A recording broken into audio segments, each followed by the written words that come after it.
Lalu bagaimana upaya para terpidana lain di kasus pembunuhan Vina dan Eki untuk mencari keadilan? Kita tanyakan kepada jurnalis Kompas TV Muhammad Syahri Romdon di Cirebon, Jawa Barat.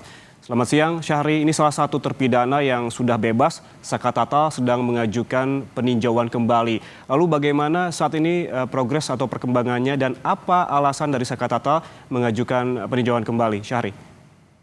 Ya, baik Ian Rahman dan juga saudara, selamat siang. Memang betul Sakatata, mantan terpidana kasus Vina dan juga Eki, sudah bersama kuasa hukumnya sudah mengajukan peninjauan kembali pada tanggal 8 Juli 2016 dan mereka menyertakan beberapa berkas-berkas termasuk di dalamnya adalah novum yang mereka anggap dan mereka yakini dapat membuka tabir terang benderang peristiwa ini. Karena novum tersebut baru dimiliki oleh Sakatata dan tim kuasa hukum yang akan dibuka secara terang benderang dan transparan di muka persidangan pada saat peninjauan kembali.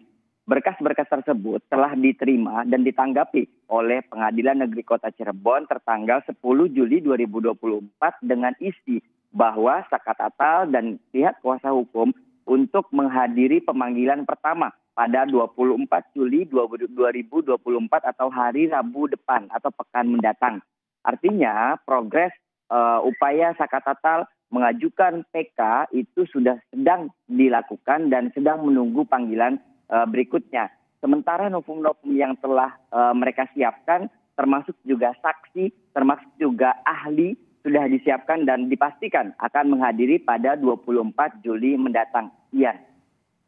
Ya, Syahri, Sakatata ataupun pihak Sakatata saat ini sedang mencari keadilan dengan mengajukan ataupun telah mengajukan peninjauan kembali. Lalu yang juga menjadi pertanyaan ini Syahri terkait dengan AF, saksi kunci yang disebutkan polisi. Lalu apakah ini sudah diketahui keberadaan dari AF, Syahri? Sampai saat ini kami tim yang berada dan bertugas di wilayah Cirebon belum menemukan titik terang keberadaan AF bersama Dede yang memberikan kesaksian bahwa dia klaim atau dia mengklaim pernah melihat peristiwa pada 27 Agustus 2016 8 tahun silam. Kami juga terus berupaya untuk mendatangi tempat lokasi di mana AF bekerja di Jalan Saladara, Kecamatan Kesambi, Kota Cirebon. Namun tempat tersebut sudah berubah dan beralih kepemilikan. Artinya pada tahun 2016 AF pada saat itu bertugas sebagai pekerja pembersih mobil atau cuci mobil, namun sekarang sudah berganti. Artinya kami masih belum mendapatkan titik lokasi keberadaan AF senyatanya di mana. Tidak hanya itu, proses upaya yang dilakukan oleh beberapa pihak, utamanya juga dari kuasa hukum Peggy Setiawan, terus meminta kepada kepolisian untuk membuat terang benderang kasus ini, begitupun dengan para terpidana.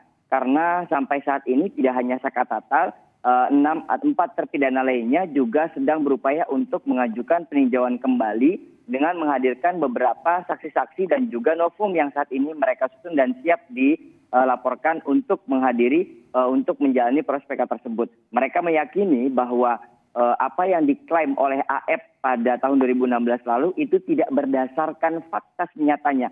Karena tim kuasa hukum terpidana telah melakukan penelusuran, telah mewawancari beberapa warga, telah mengobservasi beberapa bukti-bukti fakta lapangan bahwa tidak ada kejadian pada Sabtu malam Minggu yang lalu. Artinya ini akan dibawa ke muka persidangan untuk mencari keadilan menurut versi mereka akan kejadian yang sebenar-benarnya di tahun 2016 lalu. Iya.